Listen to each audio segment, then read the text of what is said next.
Hello, this is Jessica. Welcome to Psych, Psalms, and Paper. Enjoy the video. Comment or subscribe or like or any of that good stuff. Psych, Psalms, and Paper. Today's video is inspired by Pastor Stephen Furtick's sermon from this past Sunday, which was July 9th, 2023. It is titled Challenge the Shadow. Check out below for the links to the sermon, Elevation Church, and to my website. Nice.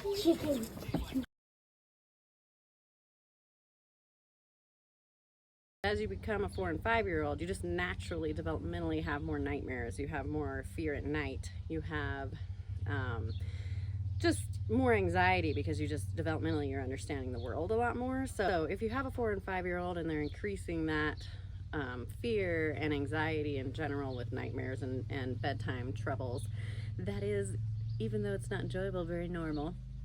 But this is a great way to help comfort your child when they feel alone, they feel scared, because a lot of adults, we want to rationalize the fear out of our child when it's more that children are much more naturally faithful than we are. And so taking advantage of your child's faith that God is with them wherever they go. And if God is for you, who can be against you? And that can really help a child feel safe knowing that God is with them, angels are with them, God's protection is over them.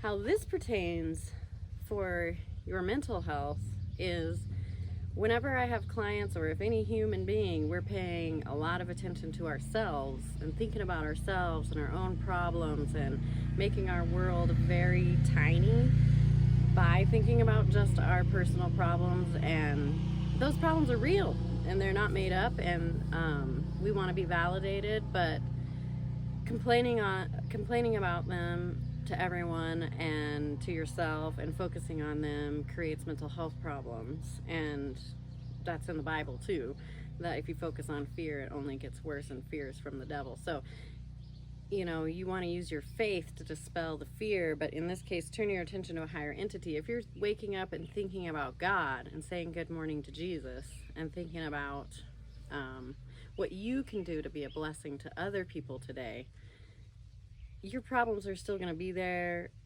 but you're going to feel better just doing that. And that's something you can control. You can control what you think, what you choose to think about, which then what you think about creates your emotions. Then emotions create our behaviors. So if I am thinking about myself all the time and all my problems and how nobody is paying attention to my problems, or I'm helpless, or all these things, then I'm going to feel really negative and nasty, and then I'm going to act more negative and nasty. And this is just the human condition for all people.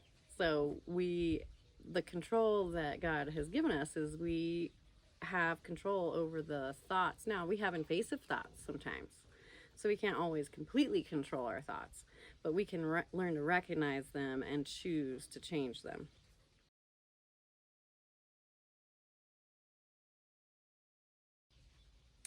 Things change. They really do, is what Pastor Stephen Furtick said. And it's true. I see people change. There's all these things, oh, people never change. Well, that's because people start doing better, then they relapse or just don't do that well that day. And then it's a new day. I mean, anything to do with humans is up and down. So, this black and white idea that you're either this or that is usually irrational, and you're usually ebbing and flowing. But if you're ebbing and flowing, but you're always going up, so you're always searching for God and trying to put God first in your life, and your low is going to be a little higher than your low last time. So really do, things change, they really do. So when you get fixated on how shameful something you did was, or so how horrible of a mistake you made, and how everybody's gonna do this or that, first of all, those are a lot of cognitive distortions that a counselor, if you've been thinking on the fence, like, should I get a counselor, should I go to therapy, there's a lot of practical information that a therapist can provide you. But again, it's just like the Bible. God can give you a lot of good information, but just like Pastor mentioned, if you know the stories but you're not putting them into practice or living them, then those parables, those teachings aren't really infiltrating your life and they're not really changing your life, and then you might irrationally say, well, see, this doesn't work. And that happens in counseling too. You know, it's really easy to blame people, so you want to be like, well, I tried that and it didn't work. But every day you're just trying to do a little better than yesterday, and so you have to give yourself grace, especially if you tend to be a highly anxious, perfectionistic kind of person. You know, you need to work on those thoughts underneath what's really going on, what trauma, you know. So a therapist can really help you basically look at, why do I have these deep, persistent thoughts that hound me throughout my life and cause me to do these behaviors, and I don't even know why I'm doing it. You know, the therapist or a counselor can help you understand yourself better and then empower you and also hold you accountable. So it's just like anything else. If somebody is going to ask you next week if you've been doing something, it pressures you a little bit more to actually do it.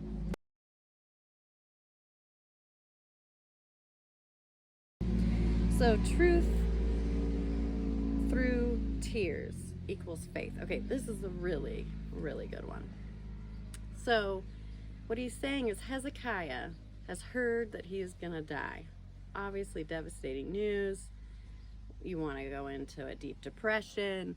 You want to give up. You want to scream. You want to be angry. All these normal human behaviors and emotions you could have when hearing that kind of a diagnosis. Turns his face to the wall, prays to God. So he is saying, I'm going to pray to God because that is my only hope.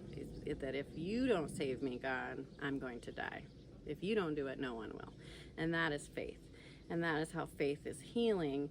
And that faith was then rewarded by God.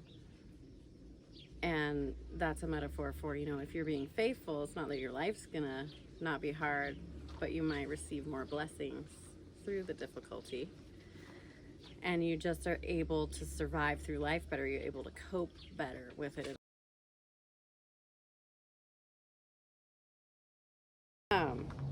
And choose the proof. So that's interesting. So in Hezekiah gets to choose if he wants the shadow to go forward or backwards.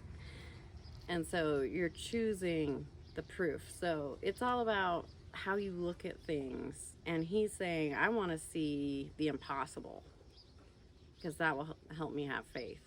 And God knows that about us. And so if you are praying faithfully for years, God is going to give you something to help build that faith throughout that time if you're seeking him constantly.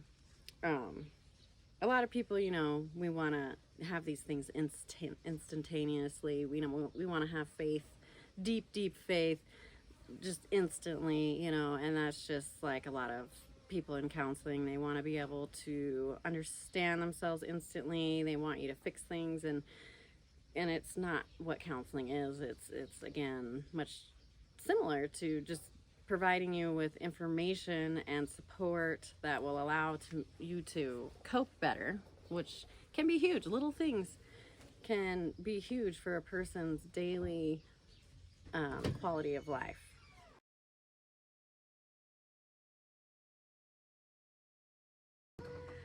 How do you know it's God? Okay, so here we go. This is really good for psychology. So if everything worked out the way we wanted it to, and everything was easy and went the way we wanted it to, and we got everything that we needed as a child, and we didn't have any challenges, then really we wouldn't be doing too well in life, because basically God is saying how he helps you with your faith is that life is not going well. You're trying to do everything in your own strength. You're focusing on yourself, your own ability, your own work ethic, you know, and which is all good to be the best you can be, but God is showing you how you're being the best you can be, and still everything is really difficult and it's not working out for you.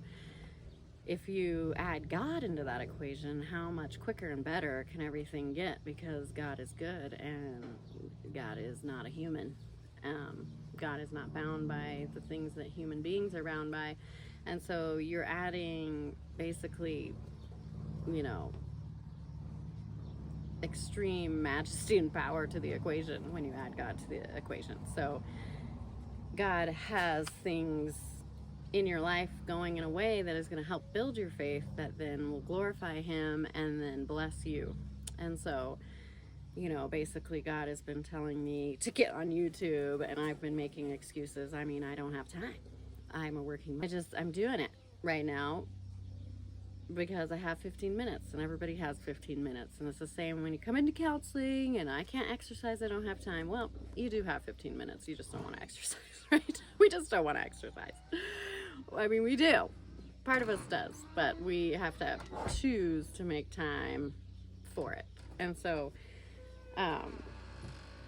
if it happens the way that you want it to, or you think it should, then you're gonna glorify yourself basically and be like, yeah, look at me,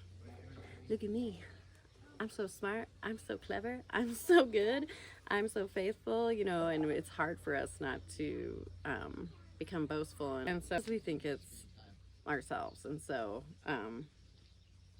basically, if you can put God at the center of your life and glorify Him. So I don't try to take credit when people are doing well in counseling. It's me, them, and God. It's not me. You know, I can give you lots of good information. That person has to choose to change. So they are really doing the work. And God is the one who brought them to me, or God is the one who got them that information, you know. So knowing that even if you put in the hard work and you did this and that, still without God, you probably wouldn't have found the right counselor or those kinds of little details. So always staying humble. Thanks for stopping by my channel. See you later.